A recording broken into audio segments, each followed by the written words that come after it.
Good morning. Good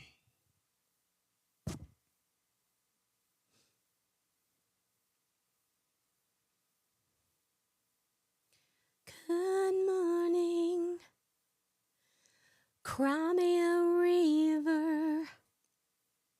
Cry me a river. Cry me a river. Good morning, Laura. Good morning, Dee. Hey, Terry. Cry me a river. Cry me a river. Come on in. We have a lot to cover this morning. When you come in, start tapping because tapping is clapping.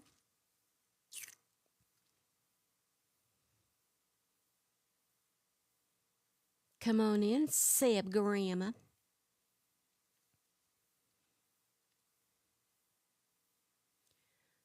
Cry, cry, cry, cry, cry. Me a river.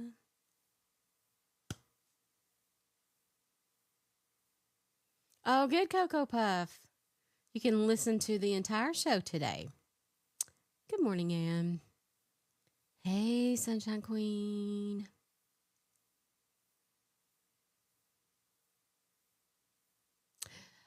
Good morning, Darla. Hi, Jenny Jen. Bridget. Good morning, my freckled journey. Hey, Miss Cheryl. Cry me a river. Hi, Clint. Hey, Sarah. It's a gloomy day here in Tennessee. It's raining again. I feel like we're never going to get past it. It's like, and you can see I'm in the basement, and I really depend on the outside light to help me out here. And you can see that in the back, it appears dark. I have all the basement lights on. It's just like living in a dungeon. But good news on the horizon. We have a closing date of March the 13th, 2025 for the new house. Pray we make it. Pray we make it. That's right. March the 14th, we may be streaming live from the new house. I'm praying the rain stays far away enough to where we can finish these last few bits and move in.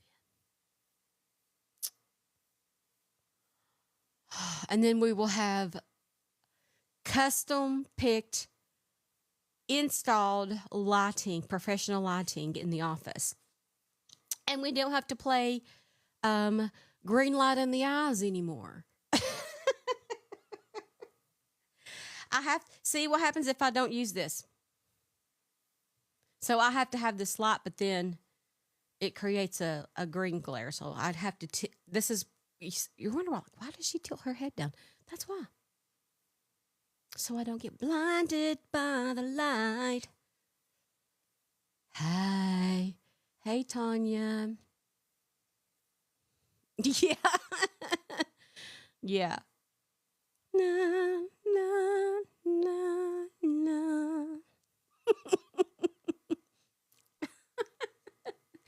We have 117 souls in here. Keep tapping because tapping is clapping. We have a big show today. I have a lot of things to go over. But what we're going to start, we are going to listen to, and I've not listened to it yet, other than the small clip it on Tree's page of last night's live. I fell asleep. You guys know I'm usually up at night, but I fell asleep last night and didn't wake up till this morning and apparently missed a you know what show last night on that one lady's live, and I've already forgotten her name.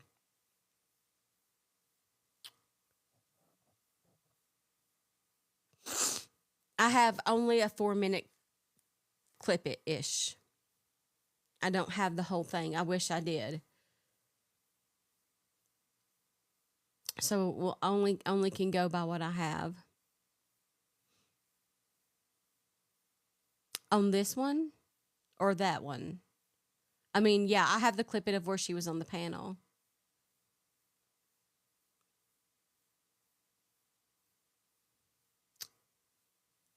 Yeah, she was on. I'm usually up. You guys know I'm usually up, but my husband started a fire in the fireplace, and I put clean sheets on and a clean comforter, and I crawled in. And I was like, and then I closed my eyes and I don't even remember waking up till this morning. Lady in red is in the house.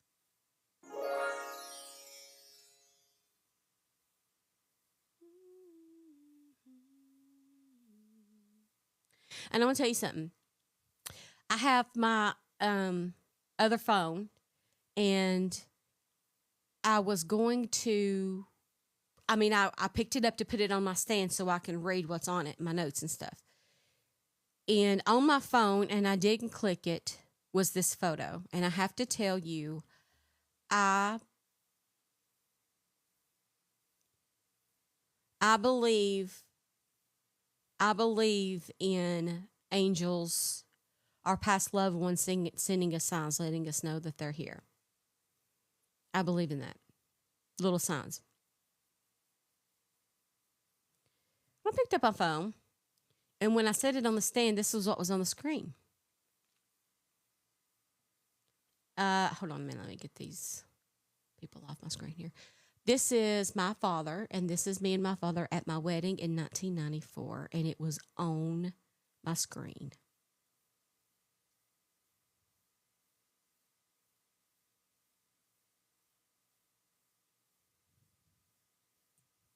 So, I love you, Daddy. I miss you, Daddy. And I hear you, Daddy.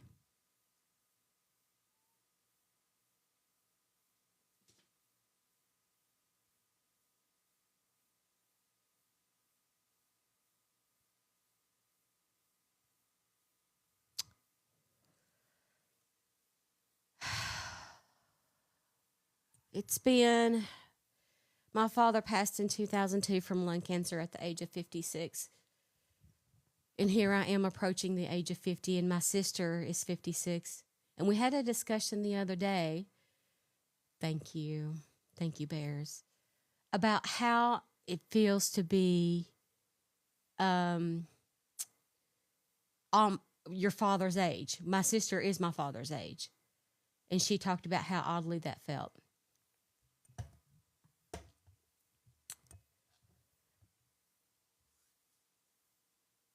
Yeah. Yeah, I have been accused of being Jean Bonnet. It's impossible. I was born in 1977, but I have been compared to her. What about dreams? His father passed away at the age of 56 in 2006. Wow. Same age, just 4 years later. It's hard.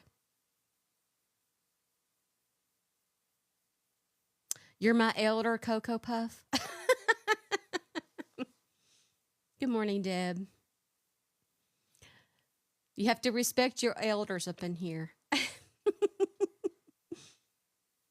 Hmm. It's hard to believe that picture was 30 years ago.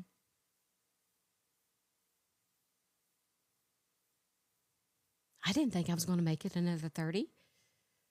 I grew up, you live week to week. You know, you lucky you make it to 40. And here we are.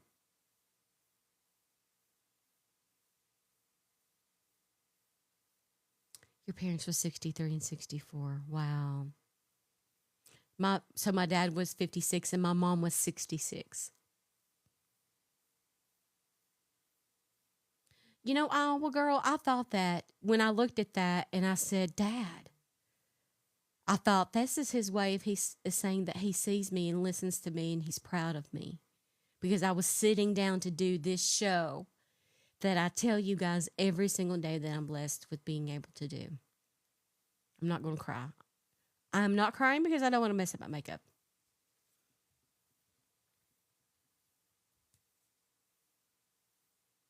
But yeah.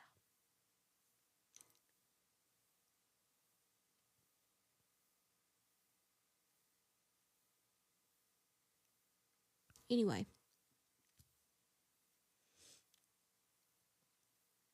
I'm actually just testing this mascara to see if it's really actually waterproof.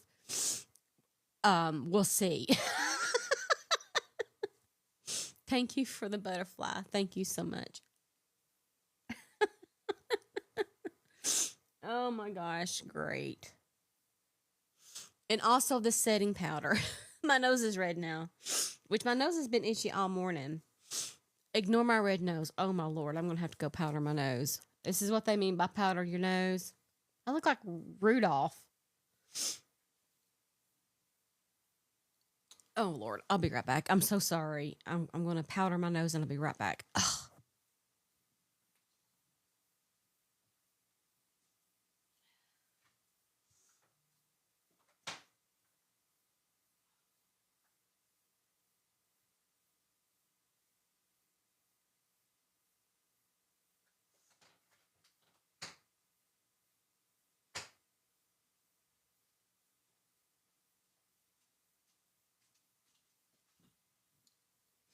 Okay. Sorry about that. This mascara is really waterproof. And it comes in the kit, the Tarte kit. Seriously. Seriously, I just proved that it works.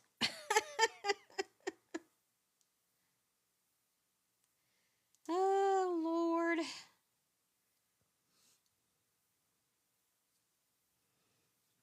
Tell my husband all the time I envy him because he's 46 and has both parents. Wow, yeah.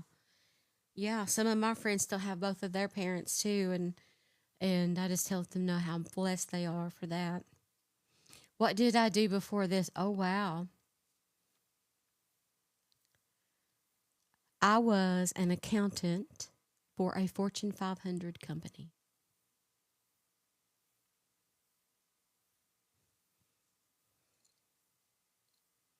My shirt says pluck this. And what happened was I became sick in right when I turned 40.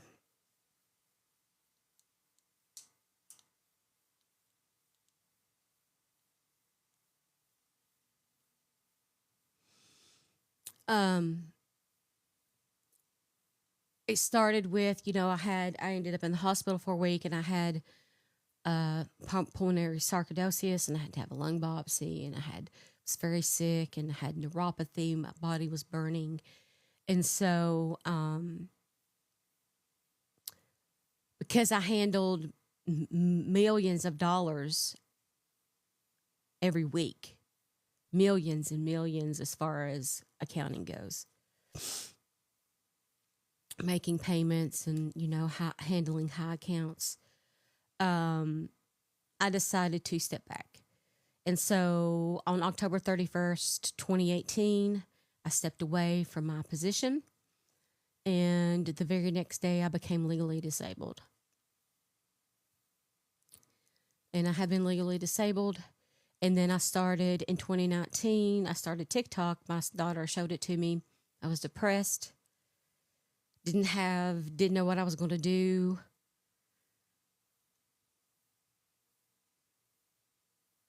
And here we are 5 years later.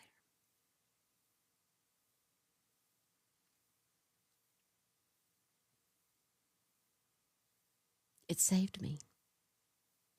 You saved me.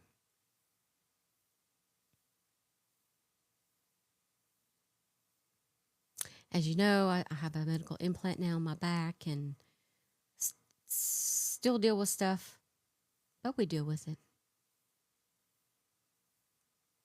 I found me.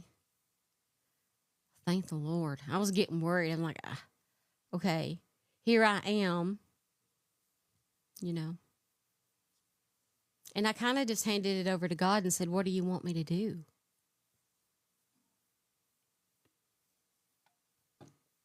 What do you want from me? And I will do it. I'm going to give it to you. And if this is what you want from me, then you will make this happen for me. It is in your hands. Thank you, surviving. Thank you for that.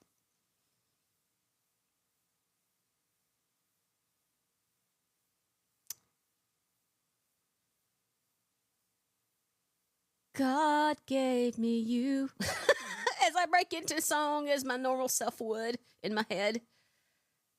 He did. He gave me you. Fibromyalgia. What is that? Fibromyalgia, occipital neuralgia. I don't know what that is, but I have fibromyalgia.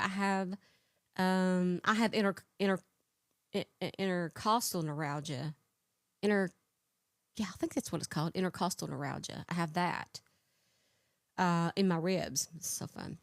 I have pulmonary sarcoidosis. I have stage 3 kidney disease.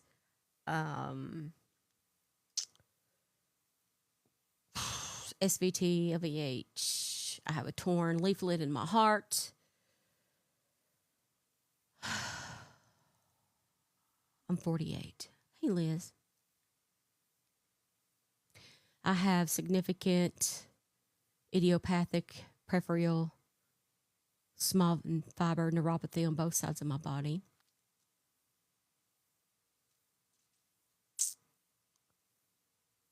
Yep. It's great. Okay, yes, Freaky Frog. Let's move on with the show. There's a few things I want to talk about, and then we're going to get into the true crime re stuff. And yes, we're going to talk about that. There's some new information that I have for you that I have been working on in regards to Mark Grunty. Who all remembers who that is? If you remember who that is, let me know in the comments.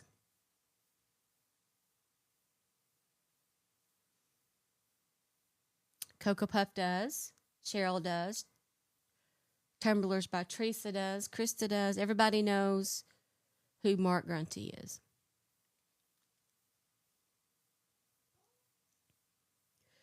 Now I have to say I don't know what was on Robbie Harvey's show last night. I didn't watch it.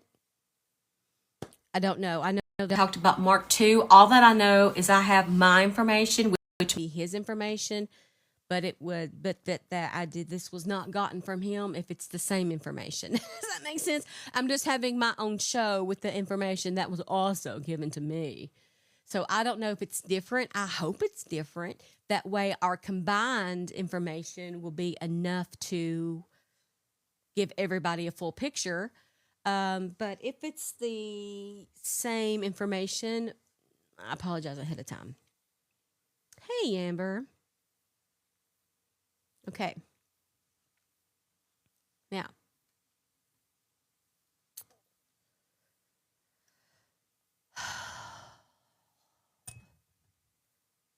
this is crazy. Get your popcorn. We have 236 souls in the room and 23,000 likes. Let's see if we can get to 50,000 likes while I tell you what I have found on Mark Grunty. 236 souls in the room.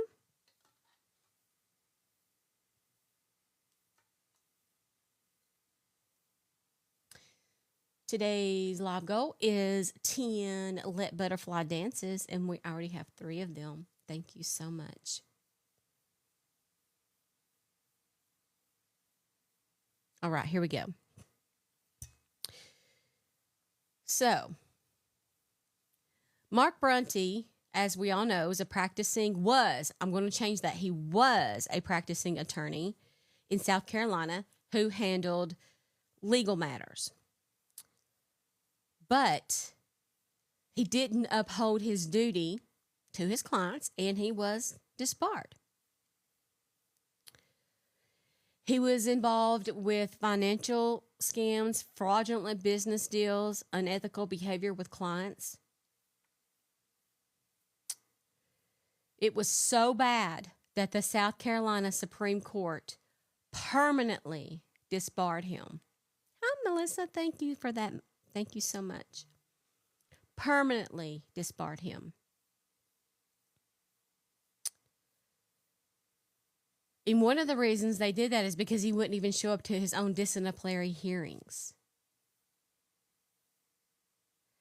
So at the time of his disbarment, Grunty was serving a 46-month federal prison sentence for conspiring to commit wire fraud. He had been ordered to pay $1.75 million in restitution. And after he got out, he was placed on supervised release for 3 years. So let's talk about some of the things he's done. I'm going to go over it, and I'm going to go over to the paperwork that is from the Supreme Court, and we're going to talk about what they detailed, okay, in case you've not heard it. Hey, Marion.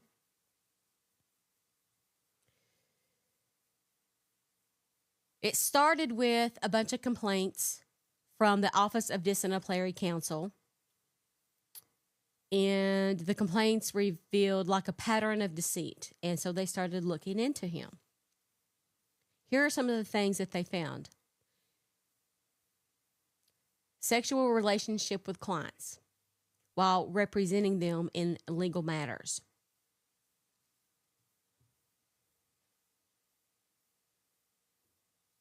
I'm going to read you in detail what they say about this one.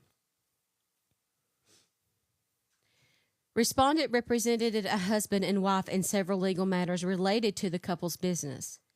During the course of representation, respondent engaged in a sexual relationship with the wife in violation of then current version of Rule 1.7b, Rules of Professional Conduct.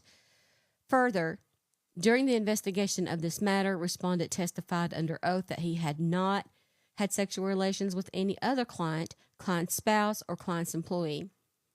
This testimony was false, as the respondent was then engaged in a sexual relationship with the client who was the complainant in the matter 12-DE-L. Okay, now that's one thing. He was also caught with doing misappropriation of client funds, diverting money for personal use, forging legal documents to manipulate cases. Hi, Brandy. Thank you for the butterfly. Thank you. Providing false information to clients about their legal matters, failing to complete legal work while keeping the money, engaging in fraudulent real estate and financial schemes. So, let's break down some of his crimes. One of his biggest scams included convincing a client to invest in fake real estate and business deals.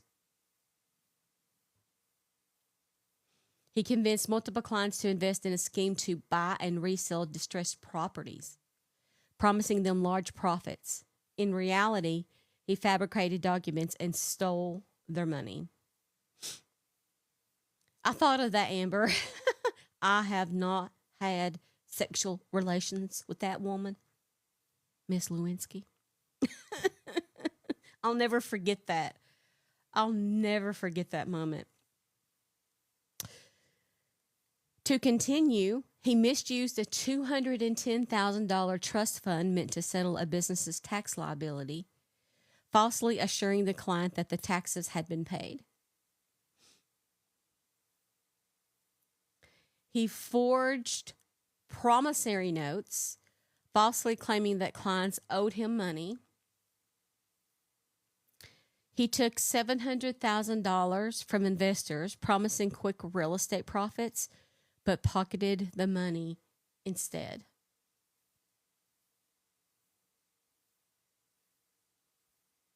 He didn't stop there.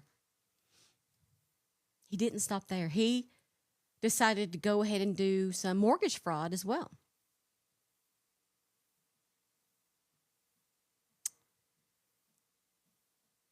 You remember 2008 when we had the housing crash, and a lot of people went into loan modification and was told not to make their payments, and they lost their houses that way.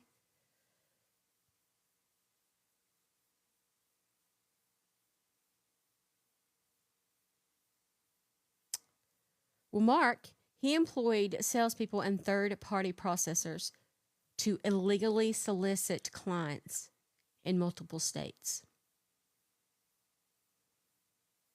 They convinced the people that Grunty's firm would negotiate lower mortgage payments, taking their money up front, and then convincing them not to make their mortgage payments, and a lot of them lost their homes.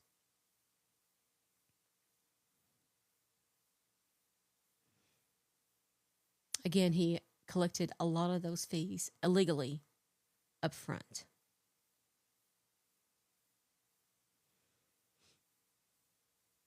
Valerie says disgusting. Thank you for the goat, Amber.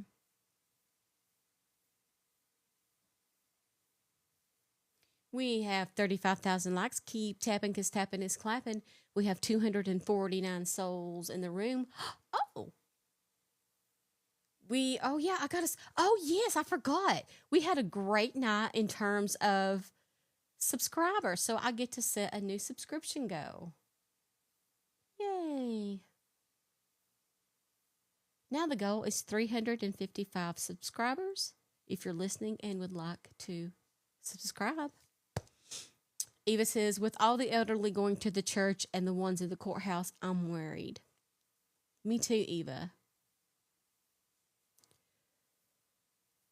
I'm going to read you the list of states this man had victims in. We're talking about Mark. Arkansas, California, Colorado, Connecticut, Florida, Georgia, Idaho, Illinois, Kentucky, Maine, New Hampshire, New Jersey, Nevada, New York, North Carolina, Pennsylvania, Tennessee, Texas, Virginia, and Washington.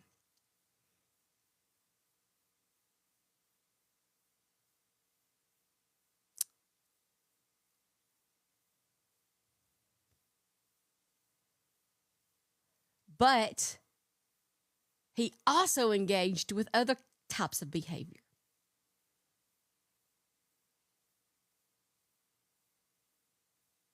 In one case, he forgave a client's legal fees in exchange for sex, but never actually handled her mortgage fraud case.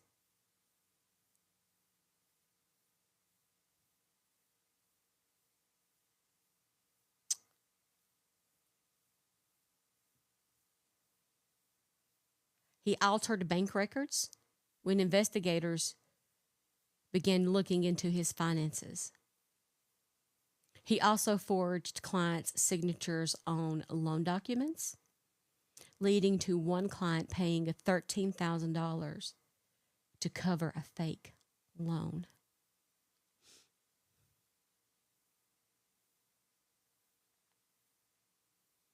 And then he presented the fake financial documents to convince clients that their investments were secure. And this is the guy John Paul Miller has gotten to help him with his things.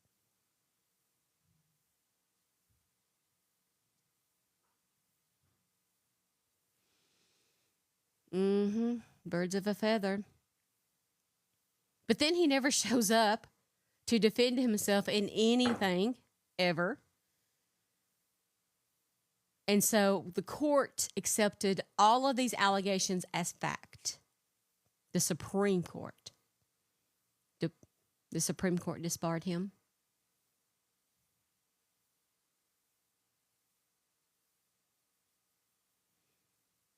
He's the definition of unchecked power. And John Paul Miller is now his protege.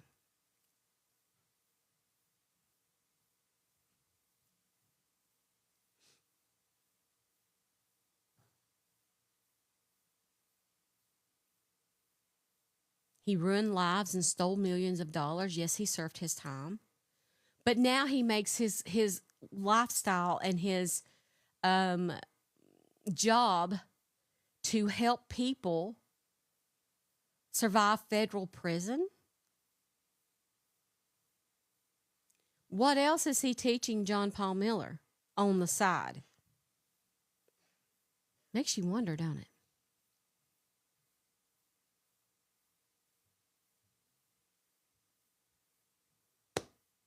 Mm-hmm.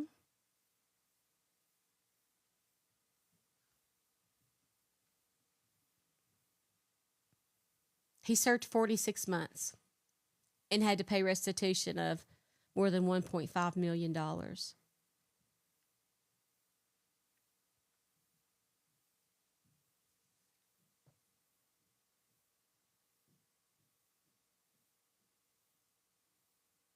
Mm-hmm. And they probably still haven't financially recovered, and they probably haven't or never will get that money. I don't know how much money he makes as a teacher of how to survive in federal prison is, yeah. But I don't think I would be associating with him,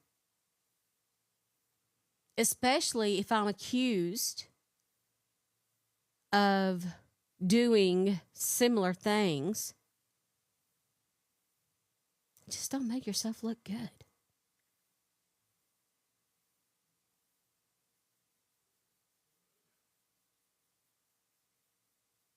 Pro bono. He had to have known these things would come to light.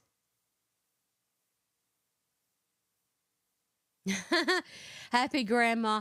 I would hope all of it. Yes, a lot of people have been affected.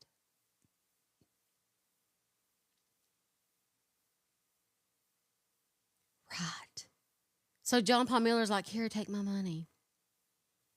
And can we talk about who watched Agatha May last night? Wasn't that a great show? Can we talk about okay, hold on. John Paul Miller had AI, and AI told him he could only pick 3 dates. Are you serious? Do you guys want to listen? Let's listen to Crimea Reaver, and and then we'll pull up Agatha May if she has that posted in her live section, because I missed the beginning of it. But she goes through everything that pretty much almost everything that they say in court.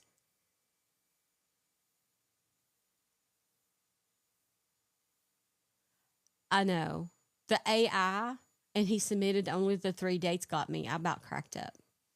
Okay, so last night I totally missed what happened, and I have not listened to this yet. Although I did listen to Lethal's clip, which I thought was badass. And I only have a 4-minute clip, and we'll talk about it, and then we'll hop over, and I'll find Agatha May, and we'll listen to everything she says they said in court. And I hope she don't mind that we reference this in our show, but we got to talk about it. A Juris Doctorate by Chat GPT. Yeah, that he was mad that he wasn't going to become a lawyer. I mean, he's like, surely I'm not ever going to be a lawyer. Thank God. And then I loved when the news confronted him. What do you say about the allegations? What do you say, John Paul? What do you say about the allegations of the lady? You know, I love that.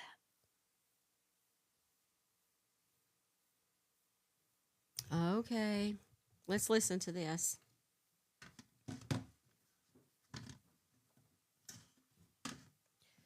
Let me get my headphones on.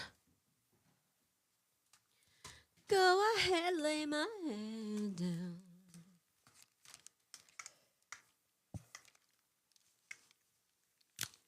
Test on the mic 1, 2. Okay, here we go. Really makes me sick. Okay, Brenda Lee wanted to ask, can we get the truth about the Walmart picture? And I've not even seen it, so I'm not sure what she's speaking on. Yeah, what? I'm not talking about any of that kind of stuff. Okay. I'm answer questions. Did you want me to answer your question? Answer what? What you asked me why I said your name? No, you asked me why I blocked you. I told you because you keep saying my name in with negative connotations, and I don't want to come online every day and hear it and see it. That's all. Well, the only reason why I said it was because other people were saying like your name and stuff, and I was like, that's why I said your name. I have not said anything negative. I haven't. Nobody really knows me, but I was saying like, this is probably why we did this. Or Somebody named Amber speaking right now. Along the line like that. Like I've not said anything, but yeah, everybody has probably issues with me and stuff like that because I see on the outside and have not been involved, and I keep quiet. I exert. That's why I said your name, because of other people will bring your name up, and I'm like, well, I just deserve of what your behavior, what happened in the past, and that's why I said your name. It wasn't nothing attacking. Ray, and feel free to point out the specific behaviors. This is Ray.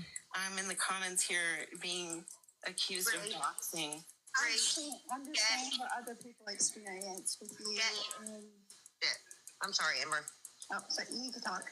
Gabby asked, Bree, since you believe Jane Doe, would you be willing to change your profile pic to I stand with Jane Doe? And it's the same one that we all have. I mean, I'm just saying. I have no issue with that, of course. That's goes without saying. Like, I'll support her 150% because I'm learning information that I did not know. And there's, even if a fraction of doubt in my mind, I still have to support her. So, without a question. A fraction of doubt? I have a question. We appreciate that. Okay, so I know this happened in the very beginning of Micah case about how a lot of the victims have came forward and reported to JP because of the locals that know the victims, and they have said, but they never said any names. Like, why wait till official documents are released? Wait, what was the question? Why wait until the official documents release when locals have said that like JP has did this, but yet a lot of people are waiting until official documents are released? Because I have a really strong belief in people. Everybody's really heated and in their feelings about the whole situation. So I don't know what's true and what's not. So I base all of my decisions off of official, evidence or statements or documents. And when I see those, then I can make an informed decision based on the facts. Are we writing a book report? The unredacted version from Allison, and then the one. Oops. Sorry about that. Evidence or statements or documents. And when I see those, then I can make an informed decision based on the facts. So when you saw the unredacted version from Allison, and then the one with his parents, how did that make you feel?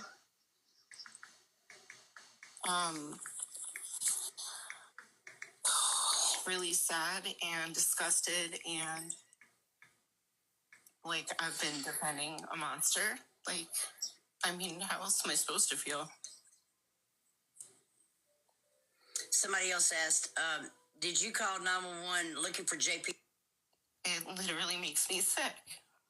Okay. So I've got a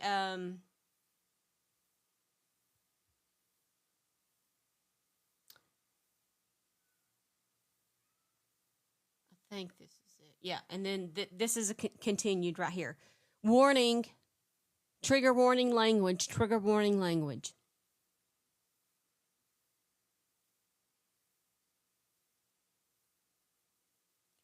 Miss Holly, if you have more of that, are you in Discord? Send it to me there.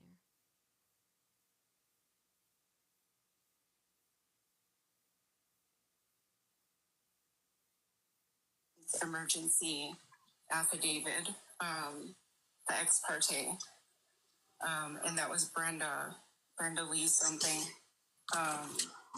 Yvette, thank you for the heart me. And I was able to see it. We're going to go back to this 911 call where you called JP. Wait, what? Somebody in the comments said, did you call 911 looking for JP? Yeah, and I answered. No, I didn't. And you said no.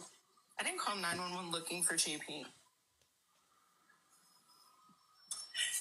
You really got to sit on this panel. I'm gonna jump down, but we all know you did. Secondly, we all know that you tried to blackmail me all the way back in May. I would call JP if I was looking for him. Like, I don't understand. You got to sit on this panel and say you did not call for a welfare check. You really got to sit on this panel. You didn't ask me that. You asked me if I called looking for him. I called to do a welfare check. That's you got 911, right? Or the non-emergency number? Did I not just say I called for a welfare check? What are you not understanding? Hold on. You're not about to talk to me like that, homegirl. Oh, I am, though, because you said you're going to put me on the first 48. So miss me with that. I didn't say I was going to put you on there. But you did. If you go back and listen to it, I said that, I'm not that you keep on doing your shit. You're either going to end up on that because the bitch don't want to be goddamn confronted. Because she knows she a motherfucking liar. And like Everybody I said, double check that screen, guys. the way she took up for fucking JP, and if she kept the fuck on, she was gonna end up on that shit because One was Okay.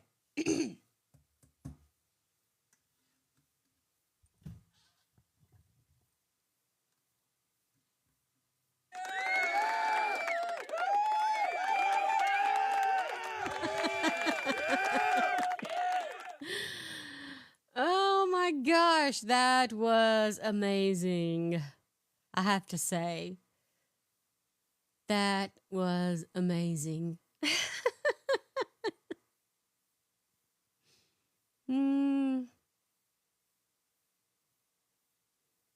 Told y'all it was her. Remember when I done the voice comparison?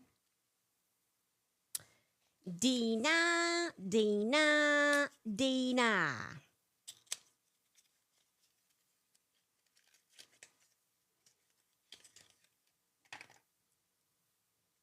I'm gonna deny it. I'm gonna deny it. Yeah. I love it. I love it. I love it.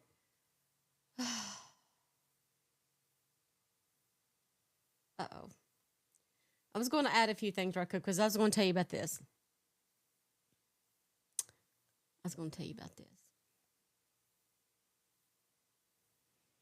My video for this lip gloss from yesterday got over 9,000 views and 0 sales. So I'm just going to let you know, thank you to the few people who bought this yesterday. It's still for sale, $4. I believe it's free shipping, and it makes your lips look luxurious. Let's prove to the other 9,000 people that they are missing out on this. Look at my dry lips.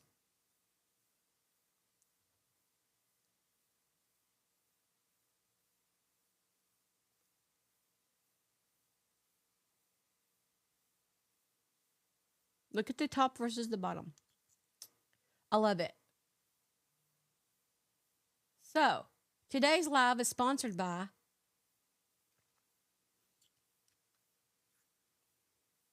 the lip gloss that no one else wants to buy. 8,995 people have passed up on this offer. Don't pass up on it. $4 free shipping. It's a tinted lip oil by Pink Lily. Thank you. Thank you, guys. 9,000 people were like, not convinced. And I put the other one in there because I had a total cry And I had the setting spray and the mascara on in the set in the business shop, and it did not smudge. You saw this live. It looks exactly the same. There was no smudging. I had to fix my nose, but the mascara and the makeup stayed. That's a testament. Courtney, you need one more. What's 498,600 lipsticks? That's 4,999 colors to have. Thank you, guys. Okay. Well, what do you guys think about Crimea Reaver? My eyeshadow is by Adriana Nicole. I can put it in there. My eyeshadow is, let me find it. Takes a minute. I've added a lot of things in my TikTok shop lately. Here it is. There. I added Adriana Nicole. This color's a brownish. I've already forgot. But you can look and zoom in and see what colors they are. My hair products. The main hair product that I use is the dry shampoo, and I'll add it then. The dry shampoo, because I can't wash your hair every day. Your hair doesn't look, that's what causes it to break and stuff. It's just a lot of washing and stuff. I've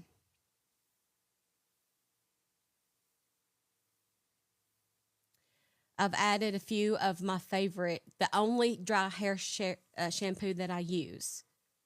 That's the only one that I use. And you can go, I've used it even after 3 or 4 days of not washing my hair. So I can contest everything that I put in my little business shop down there. I can contest works and that I stand behind.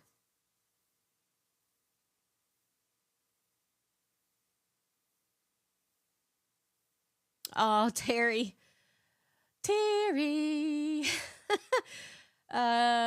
Just thought that Susie, it says girlfriend, girl, bye.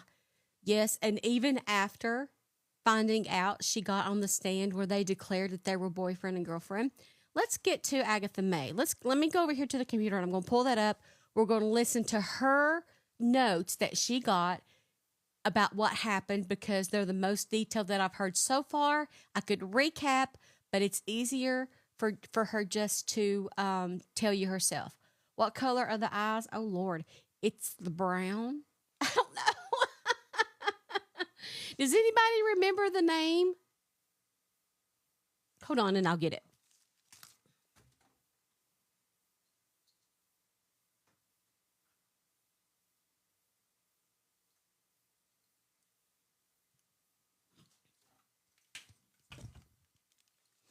Okay, got it.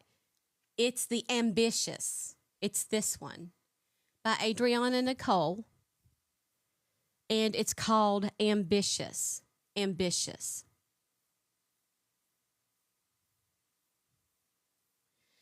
And it's a deep pigment. Goes on your finger like that.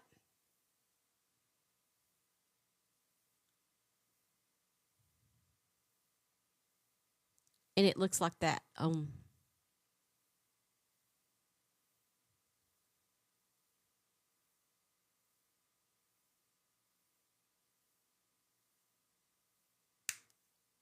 There you go. That's what I'm using. Thank you, Chrissy. Thank you so very much. The blue and the kind pink one, I'll get those too. Hold on.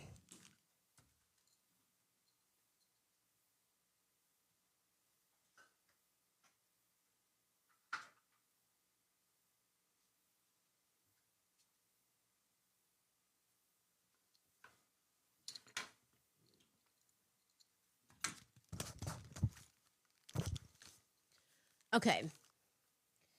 The blue one is Heavenly.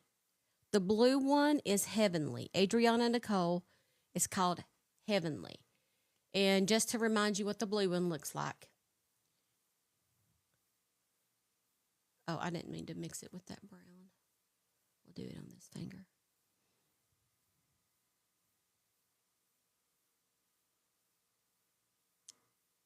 That's the blue one.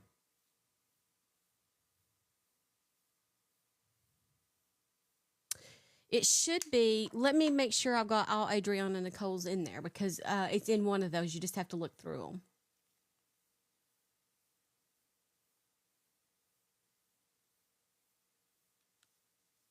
Oh, that's not the one I wanted to add.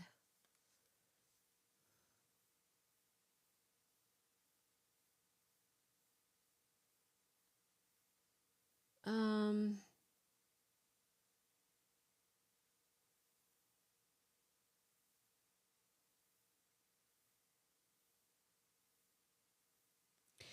this is her chrome color. You see the box is a different shape.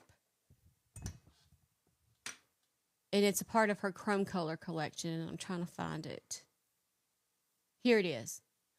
New single multi-chrome. So you're going to find the blue under the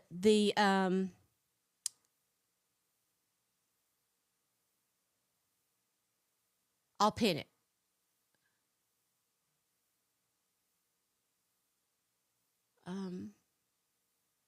So the one in the squares is the chrome version, and this is where you're going to find the blue in the Adriana Nicole. Thank you, Connie. I appreciate that. And that's the blue. You'll also find the red, which is Sublime, in the chrome section. That one is pinned. Sublime. And I'll show you what it looks like.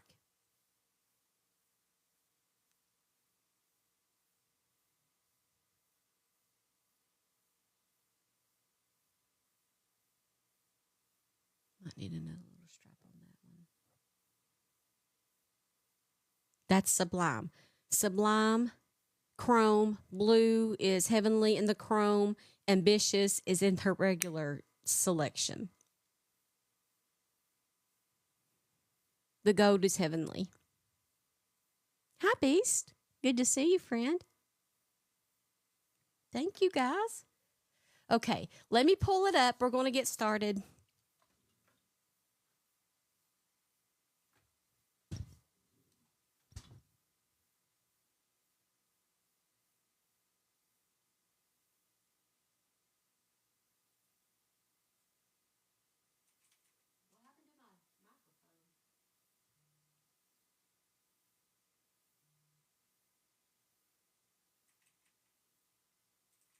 Just a minute.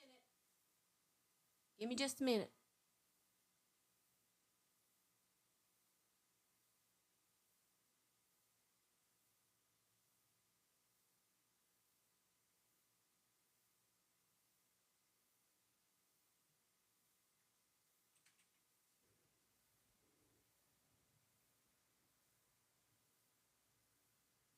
Hello, everybody. Can I be heard?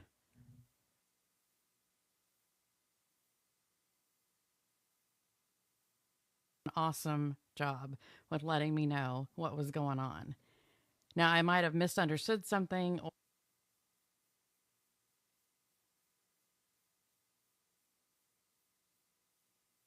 Paul said he didn't know what that meant. So the judge, I guess, had to tell him what it meant. Y'all and fail, sorry. After that, Can y'all after hear he it? learned what that big court word meant, he objected. And the judge asked him why, and John Paul said, defendant, the court today was a circus. Okay. Um, Sorry you fail. I don't know if the judge drinks, but I'll bet after today he does, even if he didn't before. I get that. So what I want to do with this is I want to read what I took off the notes. And I had two note takers, and let me tell you what, they did an awesome job with letting me know what was going on. Now, I might have misunderstood something or missed something, so when I get done reading all of what happened in court, we can talk about it, okay? So, we're going to go ahead and start. I love her. So, the first defendant, and I'm not going to name any of the defendants because I'm just not going to do that. So, the first defendant showed up, and excuse me, there was some whispering between John Paul and Regina Ward, and they came to a settlement, and the case was dismissed. So the other three defendants, protesters that had their case heard today, they had Paul Corey from Columbia, I think, Charleston, one of those, as their attorney, and he requested that those three be represented be grouped together for judicial economy, so all of their cases would be heard at once. He also requested that the witnesses be sequestered, and John Paul said he didn't know what that meant. So the judge, I guess, had to tell him what it meant. He did? And after that, after he learned what that big court word meant, he objected. And the judge asked him why, and John Paul said, sorry. He said, I don't know why. Give me a minute. I'm sure I'll have a reason. Oh, my God. And then the judge agreed to have the witnesses sequestered. Regina Ward argued that the subpoena that John Paul had mailed to James Seidel wasn't valid because it didn't have a judge's signature on it.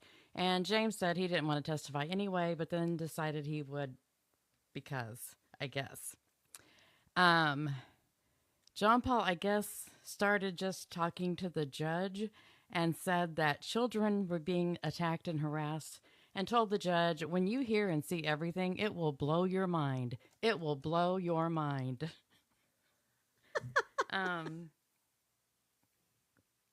Then Philip, I said Paul Corey. Sorry, it's Philip. I don't know why I put Paul up there. It's Philip, the defendant's attorney.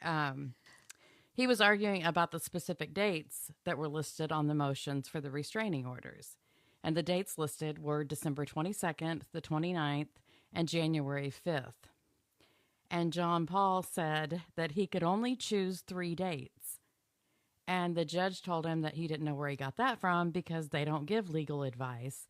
And you guys, I'm going to laugh through this whole thing, but John Paul told him that AI told him that he could only choose 3 dates. So, oh, my goodness. I need to stop here, and I just want to tell everyone that I have been completely wrong for giving John Paul credit for being smarter than people realize, because I don't think he is. Thank you. Then, I don't know, the defendant's attorney asked for a laptop, I guess a court laptop, or to use a laptop, I'm not sure. John Paul objected and said, wait a minute, you wouldn't allow it in the past, and the judge overruled it and said it was because the defense was using it for evidence.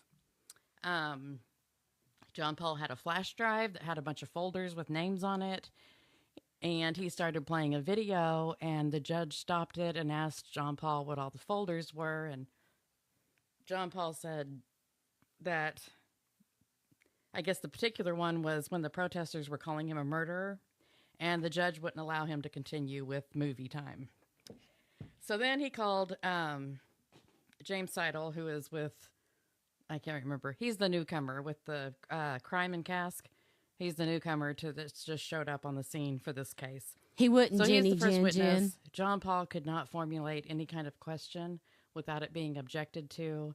And he finally got one out that just asked him, did you see the protesters do stuff to us?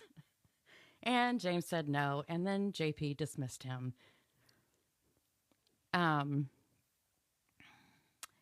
So then... Great. The new GoDaddy Arrow has AI marketing tools to help small businesses easily... Sorry about that commercial.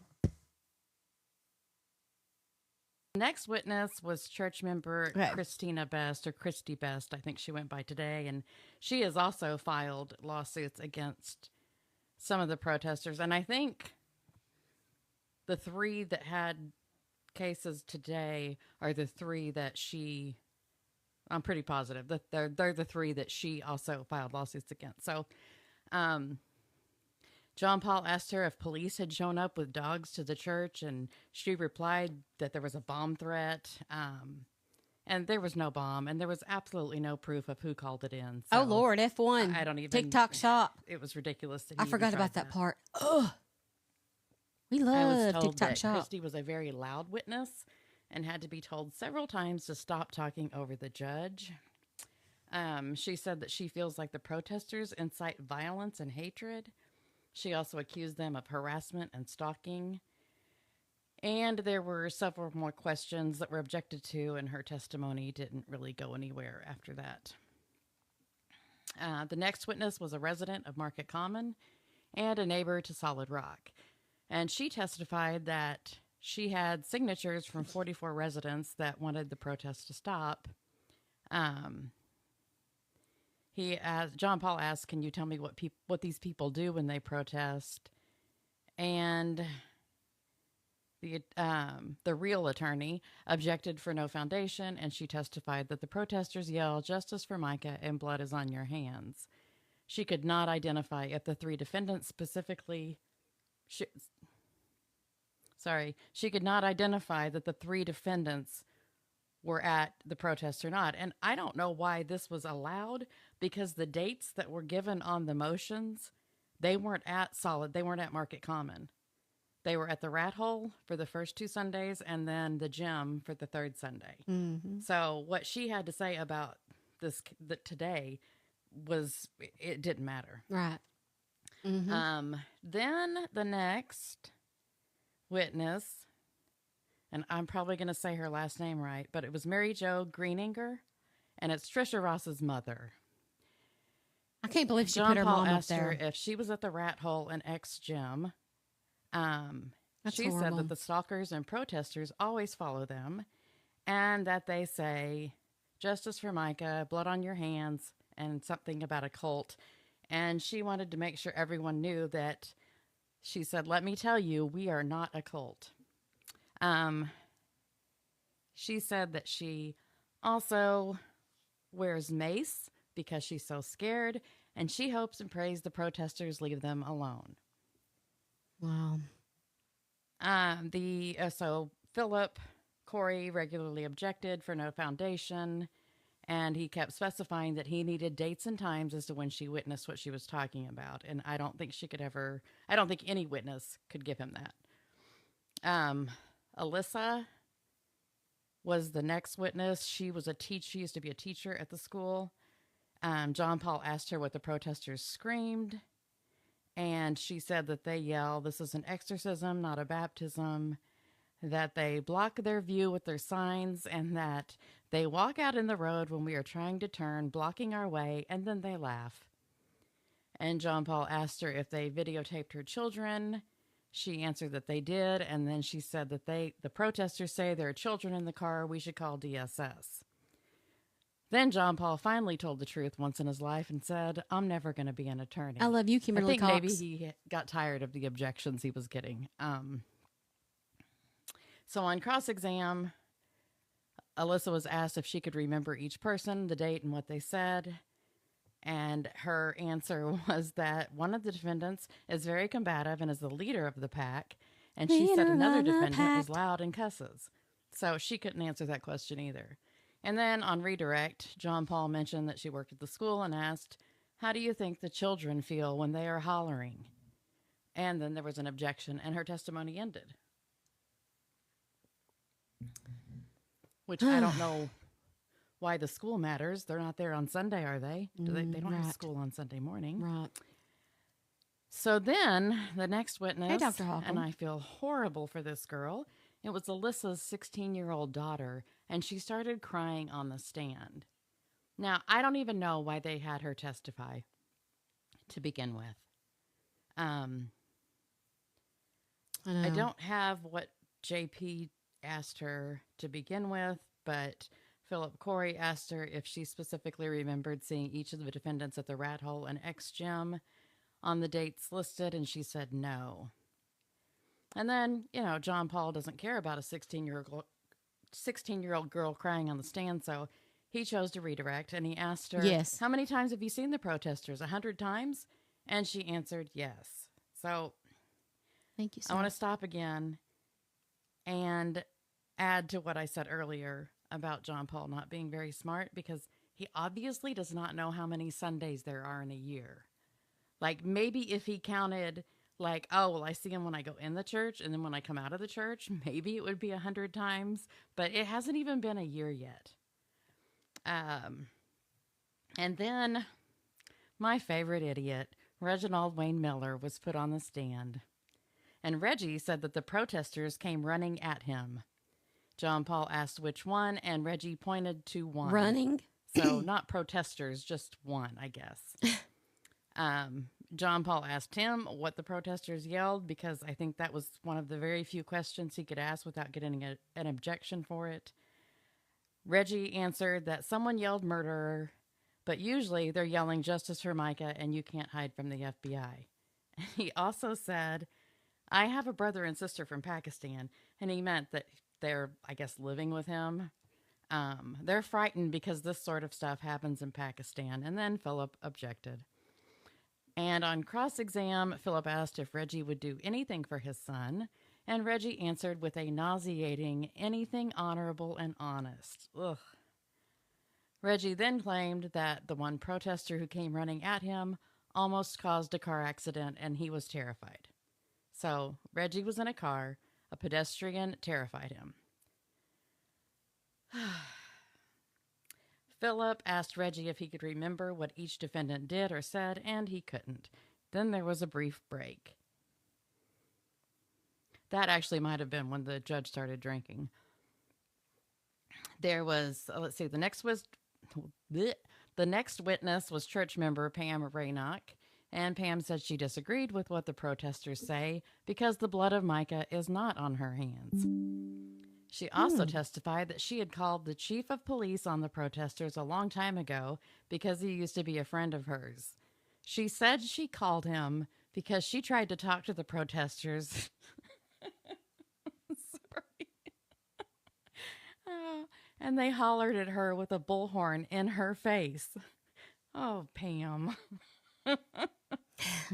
Then, of course, John Paul asked his usual question of what the protesters yelled, and she decided, I guess, to change her voice and mock the Justice for Micah chant. Get matched today with the tax expert who's just right for your situation. Wow. It's a commercial, but oh my gosh. I was cracking up the whole time I was listening to this last night. I mean, I just can't believe the audacity. Running at them, putting a bullhorn in their face. It's all very exaggerative.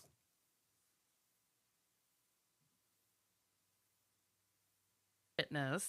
Oh, are we excited? It was our little plain baked potato, Susie Skinner. Plain baked potato. John Paul asked how long she had known him, and she said since 2019. Then John Paul asked if Susie was his girlfriend, and she said yes. From what I understand, she didn't even look a little bit embarrassed about it either. She also testified that she had driven to church with John Paul hiding in her car. Oh, he's such a weenie. When asked what the protesters yelled, Susie said they yelled, "You can't hide, we're going to follow you." And they yelled, "Paramore, go home to your kids." Which, hello, Susie, you should. Then Susie screamed, screamed, "Ew, ew." It's Susie Skinner. And Ew. she was so loud Ew. that people in the courtroom actually gasped because she was so yelling. And then she said that, "I feel like I'm in lunch in 5th grade and someone is stealing my lunch money." What? I don't even know what she means. Me either. What's that supposed to mean? John Paul decided then it was a good idea to add some levity to the proceedings and asked Susie if she had ever heard the protesters say that he was good looking. Ugh. Then she must have felt like she was in 8th grade drama class because she got dramatic and didn't know if the protesters had a gun or a knife. And she said they yelled, "We'll find you. We'll find you. Wherever you go, we'll find you." After Susie's testimony, Trisha decided to speak up from the galley, and I don't know, did I say gallery? And it was something about a thumb drive and a woman who she had taken the thumb drive and left the courtroom. I don't know. Trisha wanted to let the judge know that the woman said she could call her. And then the judge told her in courtroom words to shut up. Dylan is the son of Kristen Fazio, who was the principal at the school. He was next, and he testified that he knows for a fact that Robbie Harvey tried to run his tax. Technically, Robbie asked someone to, and that someone was more than likely Melissa Mancari. And he testified that one of the protesters yelled, "Get the fluff out of here," repeatedly to him. The protester didn't really say fluff. On cross-exam, Dylan said he helped John Paul prepare his paperwork. I mean, that seems like a solid choice. A kid who knows nothing about the law. Dylan also testified that he couldn't specifically remember seeing the defendants at the rat hole, but did remember seeing them at X Gym. Then, I don't know if John Paul was testifying, if he was on the stand here, or if he was just talking again, but he talked about, of course, what the protesters yell. He complained that it took months and months and months to find out who the protesters were. He complained that it took months and months and months to find out who the protesters were. He also decided it was a good idea to tell the court that all the men in the church are carrying guns and the women have mace. He also claimed that Philip Corey, the defendant's attorney, offered him $1 million to drop the lawsuits. Wouldn't he have just given him the max for each one instead of $1 million? $7,500. And John Paul wanted arrest warrants for 3 of the protesters, and from what I heard, he had drawn up his own warrants or something like that. Yeah, and tried to do a citizen arrest. He refused on 3 to answer. people. This is when he is on the stand. He refused to answer Philip's questions if Philip referred to them as protesters. JP said he calls them stalkers, harassers, and bullies. And he just had to pull another zinger from Reggie's hat and said, "Screaming like demons. You won't believe the demonic stuff that comes out of their mouths." And then he said that he thought protesting was great, peaceful protesting, and yes, it's legal, but you can't go into a movie and holler fire. Isn't that what they teach you in law school? Then the judge reminded him that he doesn't get to ask the questions when he's on the stand. And that question didn't make sense anyway. And it's not legal to yell fire in a theater, and that's why you can't do it. So, Philip then asked for the restraining orders to be denied, and the judge came back or I don't even know if he left, but he said that the police who had been at the protest had told him that nothing illegal was happening, and he said that the court leaned heavily in the favor of the First Amendment, and the restraining orders were denied. There you go. So I have, just a couple things. One, why didn't Trisha Rita testify? She's there every Sunday. Agree. And she has spoken to the protesters, so why not put her on the stand? Agree. Maybe he didn't want her to be cross-examined. And Waterboy was there, but he didn't testify either, and I think that's definitely because they didn't want him to be cross-examined. But that's the gist of the of what happened there in court. Some detailed notes. The takeaways are John Paul Miller tried to make a citizen's arrest on 3 people. Susie confirmed they announced their boyfriend and girlfriend. All of the details of what protesters do is over-exaggerated or lied upon, and justice prevailed in the end when the judge dismissed them all as he should have. The first one, which was as he should have. The first one, which was anonymous, was settled. Wow. They are. I'm sure the judge is like, I need a few days off now. Oh, yes. Let's not forget that some of the protesters say that he's handsome.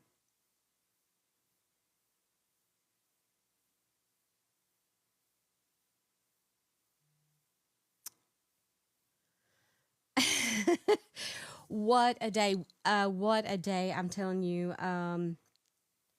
It's been a whirlwind basically since last Friday with all of the new information going in and out. And it's a lot to process. But in the end, we are all still seeking justice for Micah.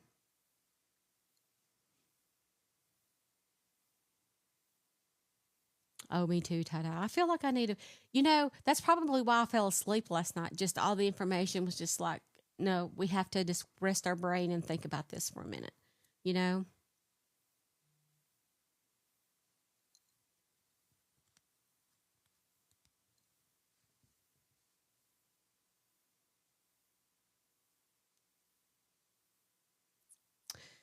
Well, today I go to see my friend who had a double mastectomy, my best friend since the age of 12. And I'm taking her some gifts. So I'm going to skedaddle along and get on the road. But the dude subscribed. Thank you, the dude, for subscribing and welcome to the STF family. But please know that I love each and every one of you very, very much. I will see you again in the morning at 10:30 a.m. Eastern Standard Time. Please know that you can find me on any social media platform. All you have to do is look for the same username and logo. Just make sure you give me a like and a follow. And if you, TikTok has a new pointing system. So if you see one of my videos, please repost.